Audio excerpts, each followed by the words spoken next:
Hello बच्चों, Pandey study class में आपका स्वागत है। और आज हम लेकर आए हैं कक्षा 12 संस्कृत दिग्दर्शिका पाठ 2 संस्कृत भाषायाः महत्वम। तो आइए हम लोग चलते हैं। पहले आप हमारे साथ अध्ययन कीजिए।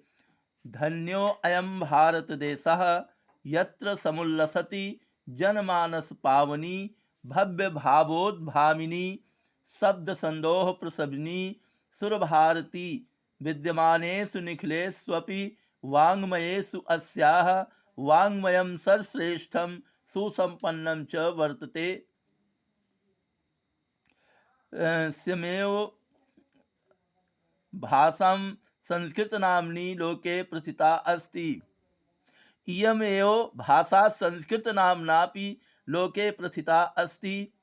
अस्यां रामायण महाभारताद्य ऐतिहासिकग्रन्थाः चत्वारो वेदाः सर्वा उपनिषदः अष्टादश पुराणानि अन्यानि च महाकाव्य नाट्यादीनि अस्यमेव भाषायां लिखितानि सन्ति। इयमेव भाषा सर्वासामार्यभाषाणां जननीति मन्यते।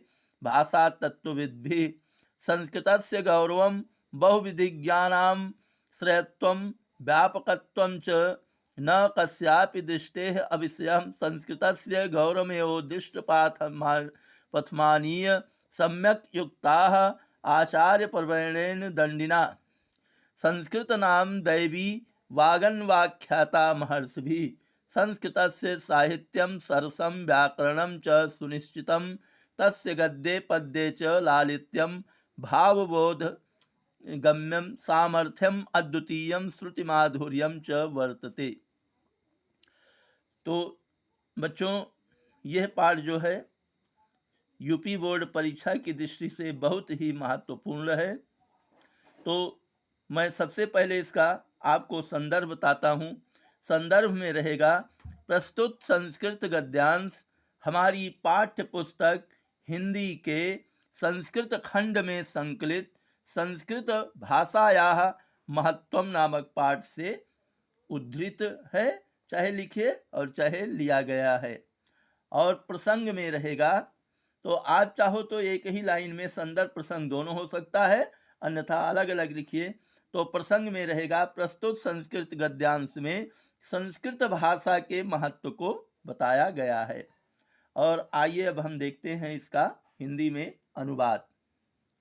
धन्यो अयम भारत देशः, धन्य है यह भारत देश। यत्र माने जहाँ, समुल्लसति माने उल्लसित होती है, यानी कि यह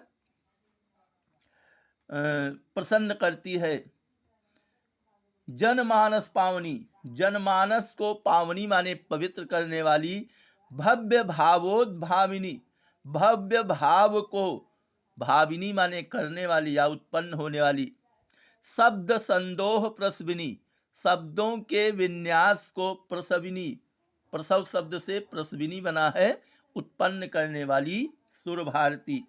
तो इसका बच्चों मिलाकर अर्थ हो जाएगा, धन्य है यह भारत देश जहाँ जनमानस को पवित्र करने वाली, सुंदर भावों को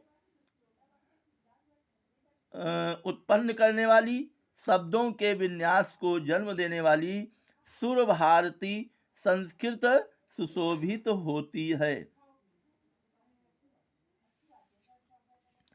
और अब आगे देखिए, विद्यमानेषु निखिलेष्वपि, विद्यमान निखिलेश दो शब्द है, निखिलेषु धन अपि, संपूर्ण भी, वाङ्मयेषु, वाङ्मय माने होता है साहित्य, साहित्येषु माने साहित्यों में, विद्यमान यानी कि प्रेजेंट समय में, वर्तमान समय में, निखिलेष्वपि माने संपूर्ण साहित्यों में, अस्याह इसका वाङ्मयम, अस्याह वाङ्मयम इसका साहित्य, सर्वश्रेष्ठम सुसंपन्नम च वर्तते।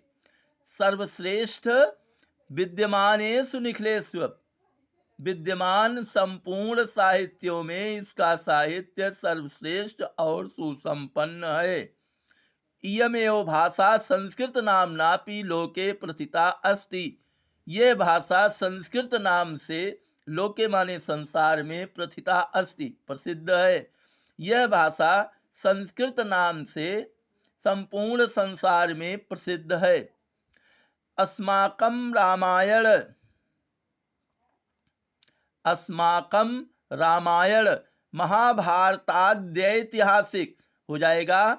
महाभारत आदि ऐतिहासिक, तीन शब्द हैं। महाभारत आदि ऐतिहासिक ग्रंथाः, ग्रंथ चत्वारों वेदाः, चारों वेद, सर्वाः उपनिषदाः, सभी उपनिषद, अष्टादश पुराणानि, अन्यानि च महाकाव्य नाट्यादीनि अस्यमेव भाषायां लिखितानि सन्ति। तो चारों वेद, यहाँ से देखें, महाभारत आदि ऐतिहासिक ग्रंथ, चारों वेद, सभी उपनिषद, 18 पुराण और अन्य में महाकाव्य नाटक आदि अस्यमेव भाषायां लिखितानि सन्ति, इसी भाषा में लिखी गई है। इयमेव भाषा सर्वासाम आर्य भाषाणाम जननीति मन्यते। भाषा तत्वविद भी, भाषा तत्व के जानकारों के अनुसार इयमेव भाषा, यही भाषा, सर्वासाम आर्य भाषाणाम, सभी आर्य भाषाओं की जननी इति मन्यते, जननी है ऐसा माना जाता है। संस्कृतस्य गौरवं बहुविधिज्ञानां च विधिज्ञानां श्रेयत्वं व्यापकत्वं च न कस्यापि दृष्टे अविषयः। संस्कृतस्य गौरवमेव दृष्टपथमानीय सम्यक युक्ता आचार्य प्रवर्णेन दंडिना।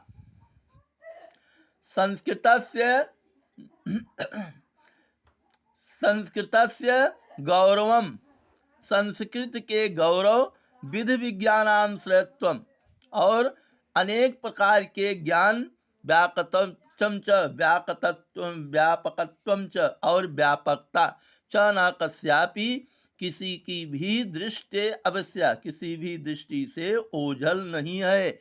संस्कृतस्य गौरवमेव दृष्टपाथमानीय सम्यक तथा आचार प्रवर्णेन दंडिना। संस्कृत के गौरव को ही देखते हुए, दृष्टपथमानीय, दृष्टिपथ को देखते हुए, यानी गौरव को की दृष्टि से देखते हुए, आचार्य श्रेष्ठ दंडी के द्वारा ठीक ही कहा गया है। संस्कृत नाम दैवी वागन्वाख्याता महर्षि भी। संस्कृतस्य साहित्यम सरसम व्याकरणम च सुनिश्चितम। संस्कृत का नाम दैवी वागन्वाख्याता महर्षि भी, महर्षियों ने संस्कृत का नाम दैवी वागन्वाख्याता, यानी इसको देव भाषा कहा है। संस्कृतस्य साहित्यम, संस्कृत का साहित्य, सरस व्याकरणम च सुनिश्चितम, संस्कृत का साहित्य सरस और इसका व्याकरण सुनिश्चित है। तस्य गद्ये पद्ये च लालित्यम भावबोधगम्य सामर्थ्यम अद्वितीयम श्रुति माधुर्यम च वर्तते। तस्य गद्ये पद्ये च, उसके गद्य और पद्य में, और लालित्यम माने सुंदरता, भावबोध सामर्थ्यम और भावबोध में सामर्थ्यता, अद्वितीय और श्रुति माधुर्यम च, और इसकी श्रुतियाँ मधुर दिखाई देती हैं। तो यह बच्चों इसका अर्थ हो गया, यह इसका अर्थ है। वीडियो लंबा न हो इसलिए आज का वीडियो बस यही इतना तक। और आपसे निवेदन है कि यदि आप इस वीडियो पर नए आए हैं तो वीडियो को सब्सक्राइब कीजिए, अपने दोस्तों, अपने सगे संबंधियों को शेयर कीजिए और लाइक कीजिए। माँ सृष्टि की कृपा छाया आप पर बनी रहे। जय मां शारदे।